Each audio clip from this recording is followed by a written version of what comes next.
Flashback sur Séance Radio. Le cinématographe permet de projeter les images sur un écran. Toute l'actu des grands classiques du cinéma. Bientôt, les films vont être sonorisés. Flashback avec Antoine Cyr et Antoine Julien. Je ne sais pas si vous vous rendez compte de l'aspect grandiose du mélange. Our first full-length motion picture feature in color opens a whole new world of thrill. Flashback sur Séance Radio. Ça, c'est le cinéma. Cette semaine en Flashback, on parle de l'édition DVD Blu-ray de Tuer Charlie Varick de Don Siegel en compagnie de l'auteur et réalisateur Doug Edline.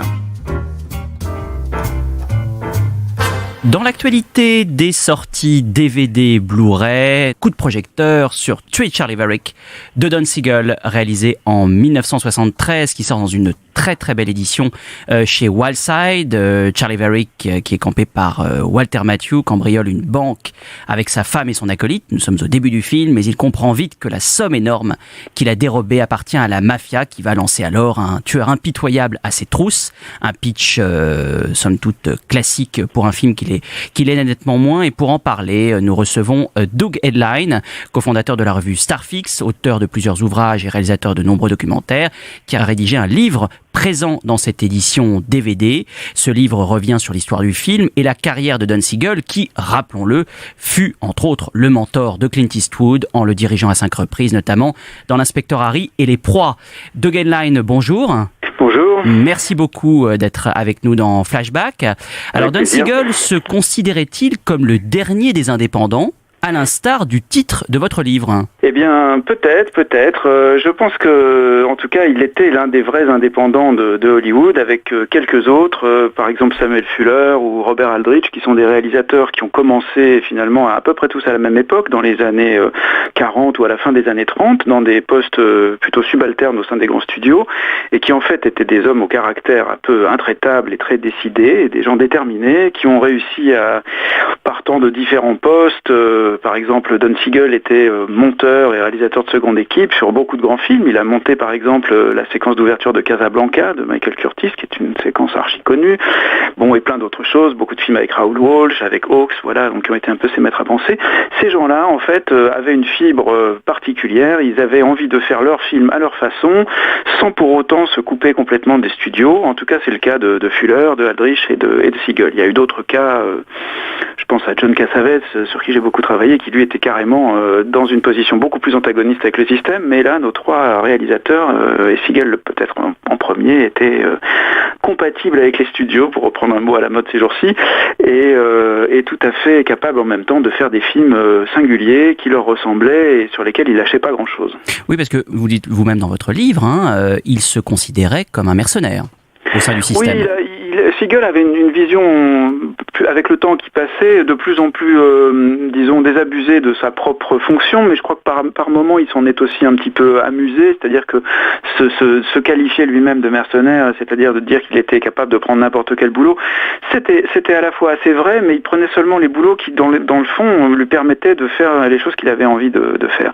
C'est-à-dire que si on met côte à côte, il a fait 36 films, si on met côte à côte ces 36 films, on va voir que dans un grand nombre, il y a des héros qui sont relativement similaires ou analogues, qui sont des héros de personnages indépendants, comme Charlie Varick, donc le dernier des indépendants. C'est des types qui veulent pas rentrer dans le moule de la société, qui n'aiment pas obéir à l'autorité, qui n'aiment pas se plier aux règles, et qui sont du coup souvent un peu à la marge, ou rejetés à la marge, ou s'y mettant eux-mêmes. Vous avez cité l'inspecteur Harry, eh bien voilà, c'est là pas un braqueur, ni un gangster, mais un flic, eh bien c'est un personnage qui est en marge du système parce qu'il veut pas jouer dans les règles. De même, beaucoup d'autres protagonistes des films de Siegel sont dans ce rôle-là, dans le rôle du révolté ou du marginal ou de celui qui a du mal à se plier au système. C'est le cas de Charlie Varick qui en est un très bel exemple. Alors, Siegel, il fait une carrière qui est finalement longue et qui est quand même à cheval sur des périodes différentes. C'est-à-dire, au début, il est vraiment dans la période du film noir, et ensuite, il est dans une période qui est déjà la période du nouvel Hollywood. Il est à cheval sur plusieurs époques. En dehors de ce caractère de personnages un peu marginaux, qu'est-ce qu'on peut donner comme élément qui caractérise sa patte ?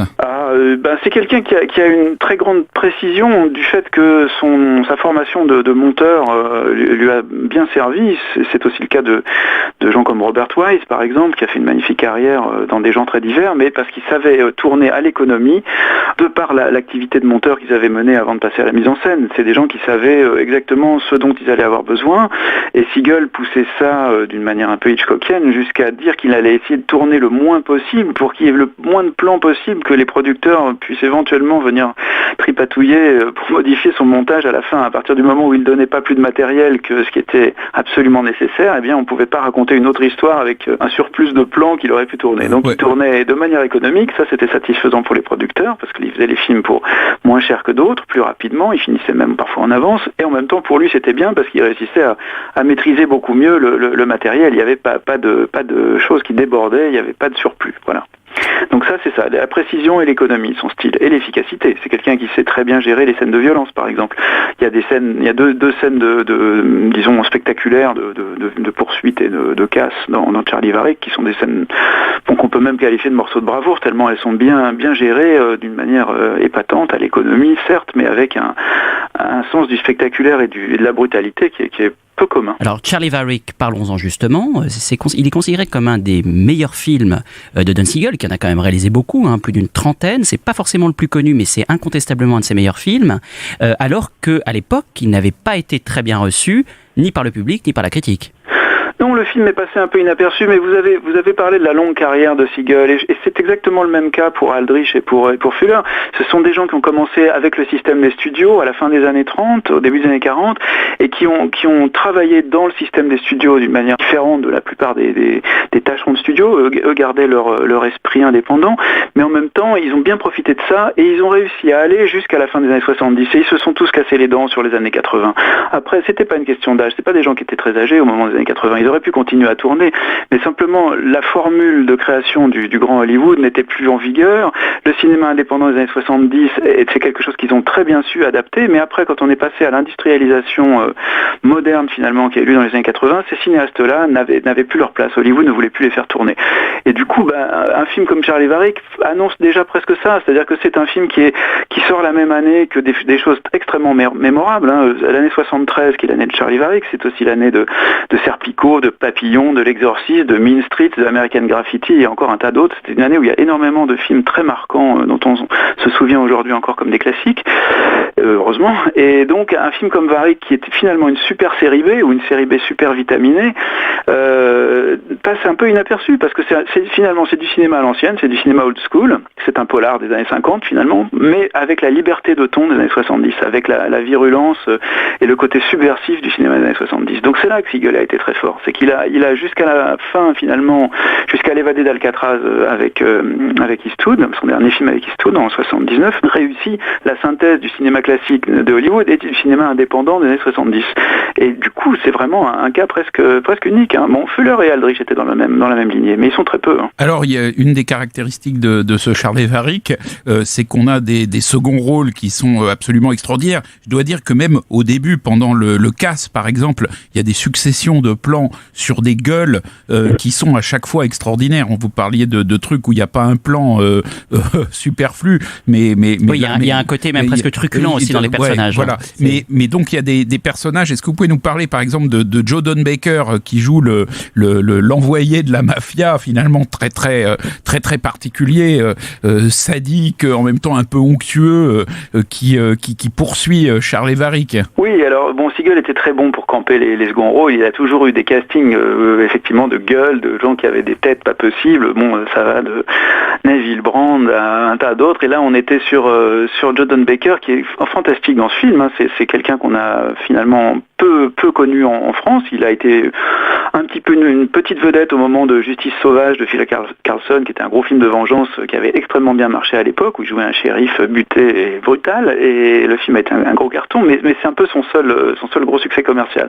Là, il joue l'inverse. Il joue un tueur sadique, comme vous l'avez dit, un tueur complètement épouvantable, qui n'hésite pas à frapper les femmes, les vieux, les infirmes, voilà, à tuer des gens d'une manière horrible. Enfin bon, il a aucun scrupule. Hein, et le personnage s'appelle Molly et il a tout sauf l'allure d'une fille et le caractère doux qu'on pourrait prévoir avec un nom pareil. Non, c'est vraiment une ordure absolue et il est très très méchant et il fait un peu peur parce qu'il est tellement capable de tout que voilà. Alors au milieu de ce film, Charlie Varick, qui est quand même avant tout, et je crois que c'est ça qu'il faut dire, c'est un super polar, quoi. C'est vraiment un super polar et un des meilleurs peut-être qui a été tourné de toute l'histoire du film policier. Bon, c'est vraiment un film qui rappelle Quand la ville dort, parce que le protagoniste Charlie Varick est un petit peu le Dick Sandley de Houston. Bon, voilà, il y a plein de ramifications pour ce qui est du polar, mais on se retrouve au milieu d'une galaxie de personnages secondaires qui sont tous plus épouvantables les uns que les autres et très marquants. Et où il y a cette scène formidable qui pour moi résume très bien le film, où on voit Molly, donc le tueur sadique engagé par la mafia, et son patron, enfin le type qui l'a commandité, Maynard Boyle, qui est joué par l'excellent John Vernon, encore un excellent second rôle, qui sont en train de discuter dans une casse auto à 2 pas d'une petite route où derrière eux, alors qu'ils sont en train de planifier l'exécution de Charlie et de son acolyte, et donc de parer de tuer des gens de sang-froid, passent quelques bagnoles dans l'arrière-plan qui sont certainement conduites par des cadres ou des employés ou des ouvriers qui vont au boulot ou qui vont faire leurs courses ou qui emmènent leurs enfants à l'école. Et on se dit, voilà, là, Seagal est très subversif parce qu'il montre la coexistence inavouée finalement de 2 mondes aux États-Unis à cette époque, une Amérique très traditionnelle, tout va bien, le film commence par un lever de drapeau et des enfants qui jouent dans les jets d'eau avec leurs chiens. Alors on se dit, ça c'est l'Amérique traditionnelle, tout. Et puis en fait, à l'intérieur de ça, eh bien, le système est complètement pourri parce qu'il y a des gens qui ont une vie parallèle et qui sont capables de planifier des meurtres, des exécutions, des braquages et du blanchiment d'argent impunément. Voilà, donc ça c'était assez subversif pour l'époque. Il y a aussi, il y a quand même une certaine gauloiserie dans le film, justement. Joe Don Baker à un moment arrive dans une espèce de bordel qui est dans des baraques plus ou moins préfabriquées. Enfin, c'est tout à fait étonnant. Et puis on retrouve Felicia Farr qui était très très coquine dans 3h10 pour Yuma, qui a pas fait énormément de films, qui était la femme de Jack Lemmon et qui là est dans une scène de lit dans lequel il y a un dialogue assez truculent quand même. Oui, tout à fait. Oui, le film est un peu grivois par certains côtés. En fait, c'est la liberté de ton des années 70. Hein. C'est un truc qu'on a un peu perdu maintenant, mais à l'époque, c'était pas très difficile de mettre des gens dans un lit pour leur faire tourner une scène, et on pouvait allègrement traiter ça comme si ça avait été un dialogue dans un salon. Je veux dire, donc disons que l'esprit libre des années 70 est bien utilisé parce qu'il sert vraiment à montrer cette duplicité de la société américaine qui finalement est pourrie de l'intérieur, avec des bordels à tous les coins de rue, des gens qui vivent, les vieux qui sont laissés pour compte dans des caravanes ou des mobil-homes complètement délabrés, les tueurs et la mafia qui essaiment partout, enfin bon, des jeux clandestins, des machins, enfin il y a vraiment une espèce de contre-société qui est implantée dans la société officielle et qu'on voit très bien passer. Et du coup, bah oui, les gens sont un peu en roue libre dans ce film, hein. Ils font tous un peu des choses inattendues, le film est très surprenant par certains côtés, et il est aussi surprenant par cette liberté de ton, je crois, qui est une chose qu'on a perdue. Et il est surtout à redécouvrir ou à découvrir pour ceux qui n'a pas encore cette chance de l'avoir vu. Merci beaucoup Doug Edline d'avoir été avec nous. Je rappelle donc la sortie en DVD et Blu-ray de Tuer Charlie Varick de Don Siegel chez Wildside. You count it? Yeah. How much? $765,118 even.